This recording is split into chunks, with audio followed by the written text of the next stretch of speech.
Esto es Londres Blanco, vamos a hablar de Tottenham Rennes.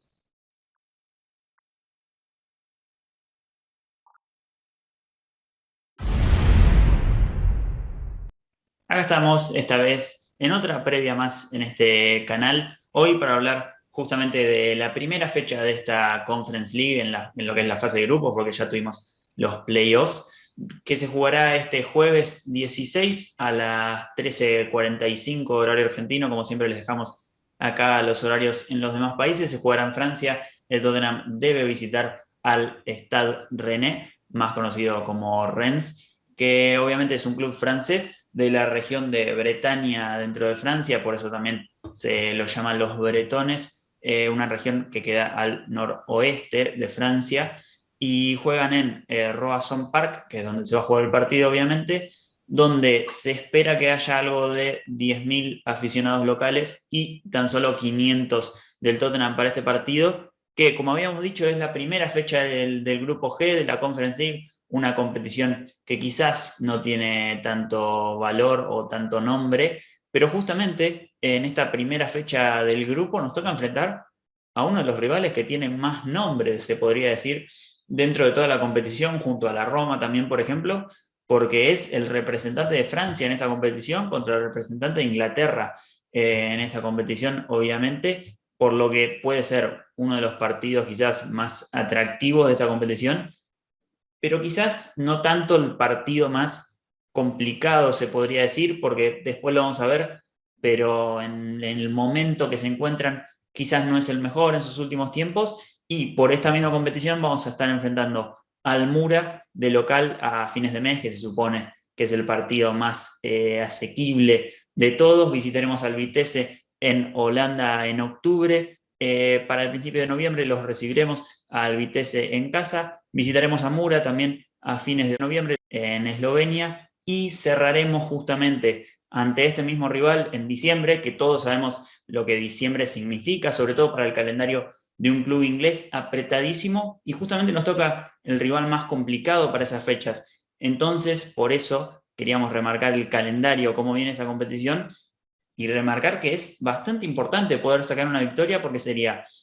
enfrentar al rival más fuerte dentro de lo que es el grupo y sacarle esos 3 puntos que serían importantísimos, porque estaría genial llegar cómodos hasta la última fecha, porque va a ser donde el calendario esté más apretado y más podríamos beneficiarnos de jugar con jóvenes justamente ante el rival que es el más complicado del grupo,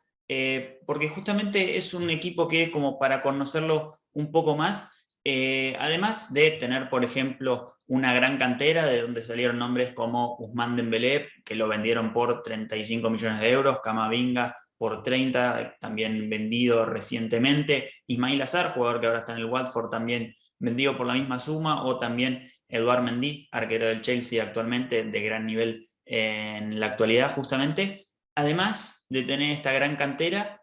tienen un dueño desde hace ya varios años que es una de las personas con mayor fortuna, no solo a nivel Francia, sino a nivel mundial, y que en estos últimos años estuvo haciendo una gran inversión en el club.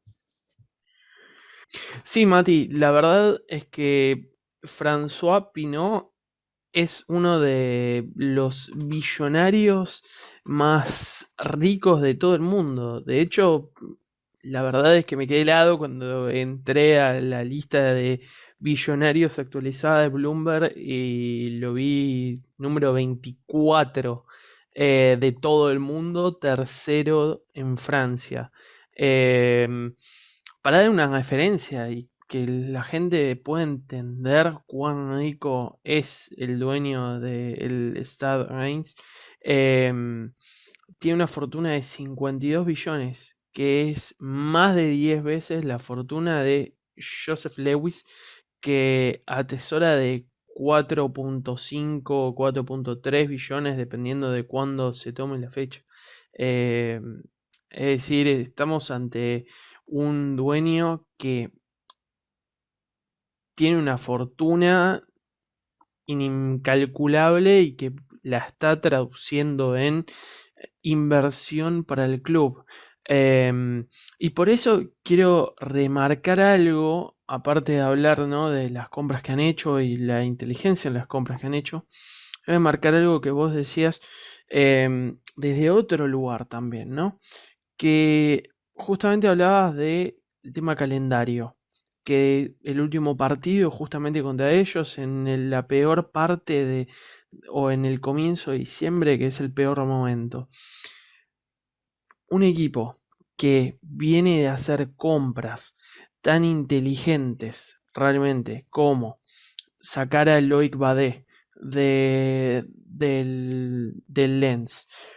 que es uno de los jóvenes con más promesa realmente que se puede encontrar en la defensa, con un montón de grandes estadísticas para sus 21 años. Después haberse llevado también a el que fue el récord de compra de la Liga de Dinamarca, que sería Sulemana, que es un extremo izquierdo con un montón de velocidad y un montón de habilidad. Y haber comprado también, como estábamos viendo, ¿no?, a Laborde del Montpellier, que la había tenido una gran campaña la temporada pasada, a un Santa María, es un pivote que estaba en el Friburgo vendiendo muy bien, a un Mayer que lo llevaron del Dinamo de Zagreb. Realmente un montón de adquisiciones que te hablan de un equipo que no solamente tiene la capacidad de poder invertir, sino la capacidad de tener un gran scouting que saca a todos jugadores de un gran rendimiento que están todos por debajo del radar de los clubes que hacen serias inversiones, digámoslo así. Entonces te habla de un equipo muy astuto y de un plantel que tiene un montón de jóvenes promesas, que es preferible, como así nos pasó con el City en el primer partido, agarrarlos dormidos y agarrarlos sin estar ya semblados. No quiero decir con esto que el Stade Reims puede llegar a tener un mejor equipo del Tottenham en nombre por nombre en un 11 inicial. Estamos queriendo decir que en base a lo que nosotros queremos, que es desarrollar a los jóvenes y darle oportunidad a los reservas, y en el mal momento que viene Reims, este es el momento ideal para poder sacar un gran resultado y, como vos decías, asegurar las primeras plazas ya desde el primer partido. Em, Así que bueno, la verdad es que nos asombra, o por lo menos creo que nos deja muy en claro lo astuto que es el club con las compras increíbles que han hecho. Como estábamos diciendo, Bade cubre una posición de central, después tenés a Mayer que puede cubrir potencialmente, cuando se acostumbre, la posición de enganche, labor de 9, tenés a Sulemana que debería ser el extremo por izquierda en un momento, y no estamos hablando de la que hoy por hoy tiene que ser su gran figura, que es Jeremy Doku, que con muy poca edad ya tiene casi su nombre asegurado en la nómina de una selección tan fuerte como la de Bélgica. Y en donde también la temporada pasada hicieron buenas adquisiciones, como podemos hablar de Guirassy, podemos hablar de Terrier, que probablemente lo veamos en cancha, que se lo robaron nada más y nada menos que al Olympique de Lyon, y Alfred Gomis, que también se lo sacaron al Dijon rindiendo bastante bien. Entonces, creo que no queda más que decir que esta es la oportunidad para sacar provecho, ganarles, y hablando ya para finalizar del dueño, eh, ¿por qué no tratar de incentivarlo a que venga el Tottenham, ¿no? A que siga haciendo sus inversiones y que no sigamos con la administración del amarrete Joe Lewis, y todos sus millones gastados en arte y no en jugadores, que podemos ver empíricamente que no es lo que pasa con el Stade Reims, habiendo gastado más que el Paris Saint-Germain en las últimas 2 temporadas y estando en la lista número 12 de los que más gastaron a nivel mundial. Totalmente, totalmente. Y esto también por esos números y esos datos, es por lo que un Andrés Onrubia, un especialista, digamos, un periodista de las redes sociales, más que nada, también trabaja en diarios españoles, pero por donde más llega, por lo menos a nosotros, es por las redes sociales, declaraba que básicamente todo lo que no sea top 3 en liga es un fracaso para este Stade de Rennes, que se armó, sobre todo en estas últimas 2 temporadas, con dos grandes mercados de fichajes, con un plantel que da para mucho más de lo que está rindiendo actualmente, porque recordemos que esta temporada 21-22 se podría decir que empezaron con el pie izquierdo, solo sacando 5 puntos de 15 en Ligue 1. Es verdad que pasaron con mucha categoría muy fácilmente este playoff de Conference League, pero en Ligue 1 la verdad que pareciera que no están dando la talla que deberían, siendo que su fixture no era muy complicado y arrancaron con 2 empates, después pudieron sacar una victoria, pero las últimas dos fueron derrotas y por 2-0, donde hay varias críticas con el técnico, Bruno Genesio, quien fue también exjugador francés, que también tuvo una pasada experiencia en el Olympique de Lyon entre 2016 y 2019,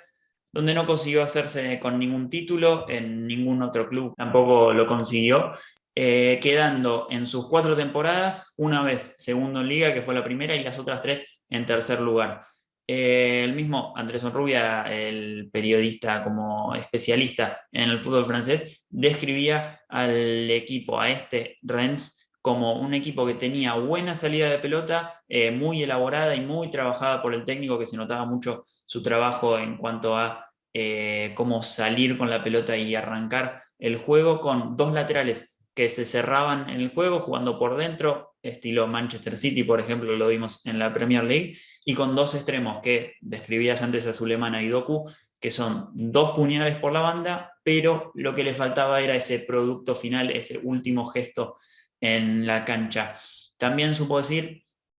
que el Rennes era un equipo que ilusionaba, pero Genesio era quien no estaba dando la talla, y que la temporada pasada fue que se metieron de milagro en Conference League, donde justamente habían quedado sextos, pero a tan solo 1 punto de diferencia del séptimo, pero también a 2 puntos de diferencia del quinto. Actualmente, como decíamos, Doku está lesionado y es quizás su gran estrella, y no va a poder formar parte del equipo, obviamente. También su primer y segundo arquero están lesionados, entonces por eso va a ser Salín quien tenga que jugar el partido el día jueves, que es su tercer arquero, tiene 37 años, y el equipo formará con su clásico 4-3-3, suponemos, con Traoré, Loic Badé, Aguer, Truffert, en una línea de 4 en el fondo, Borogord, Santa María y Tait en el medio serían los titulares. Laborde, Guirassy y Terrier irían arriba, donde Sulemana también nos da la impresión que podría entrar, aunque últimamente, en estos últimos partidos, no estaba siendo titular, en un equipo que sería bastante fuerte y que apostaría más por un juego propositivo, con, como decíamos, una salida de balón por el suelo y desde abajo elaborada, ante un Tottenham que veremos cómo se planta, ¿no? Porque vemos que en uno quizás es un poco reacio a ese estilo de juego y viene de sufrir un gran golpe en esta última semana en Premier League. Sí, y por eso me quedó muy boyando lo que hablábamos en la previa, ¿no? De hacer este video. Y que no va a negociar en ese 4-3-3, si te ve a la derecha, en eso. Y la verdad, no vemos a Lloris en el arco. Vemos a Golini más que nada en el arco, por más de que creo personalmente que Austin puede tener alguna chance por la cantidad de partidos y por lo temprana de la instancia en la competición. Después Doherty de lateral por derecha, Tanganga y Rodon de centrales y Davis probablemente sea el capitán, con un mediocampo que seguro va a contar con Harry Winks y Tanguy Ndombele. El que los acompañe en ese 4-3-3 todos los números, si te doy toda la razón, es Neil John para dar como probablemente un poco de creación, esa capacidad de recorrido de ida y vuelta. Y adelante, bueno, Brian Hill, indiscutidísimo como extremo izquierdo. Dane Scarlett tiene todos los números para hacer el número 9. Y voy a sorprender probablemente con el extremo derecho. Pero creo que Dylan Marcandai tiene todos los números. Ahí creo que estamos un poco dispares, porque también, bueno, Al-Dair cuando habla, siempre por algo dice las cosas que dice, que le gustaría verlo a Harry 60 minutos o capaz por lo menos un tiempo, ¿no? Y eso capaz modifica toda la estructura del equipo. Pero si Harry no dice presente, em, y al señor no poder estar, Brian Hill no puede jugar por fuera. Después tenés que cuidar jugadores también para lo que es el partido del Chelsea de fin de semana. Estás ya pensando en Alfie que juegue fuera de lo que es su posición. Estás pensando en Jack Clark, que la verdad no viene a rendir bien ni en el partido contra el Liverpool, ni siquiera de la sub-23, ni siquiera fue el mejor. Neil Young rindió mejor. Alfie fue la figura, entonces ni siquiera está en esa lista. Y el que no jugó ese partido por estar más involucrado con el primer equipo fue Marcandai, que es el que mejor viene vendiendo de todos de la Premier League 2. Entonces, si tengo que elegir quiénes deberían estar ahí, está entre Marcandai y Alfie pero va a ser un equipo, como decimos, mezclado entre juventud y experiencia, que probablemente sea la primera vez que jueguen todos juntos. Estamos seguros de que va a ser la primera vez que jueguen todos juntos. Y bueno, es, será tratar de... Creo que es un partido, y voy a esto, es un partido que le conviene a uno. Porque vos lo que decías es trabajan en lo que es la salida de fondo, les gusta tener la posesión, les gusta crear. Y es justo todo lo que a Nuno le gusta. Le gusta que haya un equipo con una identidad ofensiva a quien pueda doblegar. Entonces, me parece que es una construcción de un equipo a la que se puede vencer. Sí, sí, totalmente. Como vos decías, me parece que si tengo que apostar por quién va a ser el dominador de la pelota, no vamos a decir el dominador del juego, porque eso es algo que después se verá dependiendo de la efectividad de cada uno en cada área,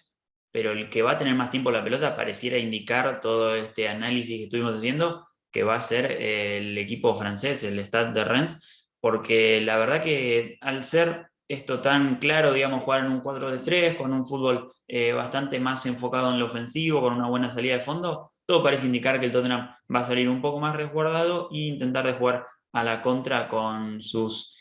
Veremos si grandes delanteros o jóvenes delanteros, como decíamos, porque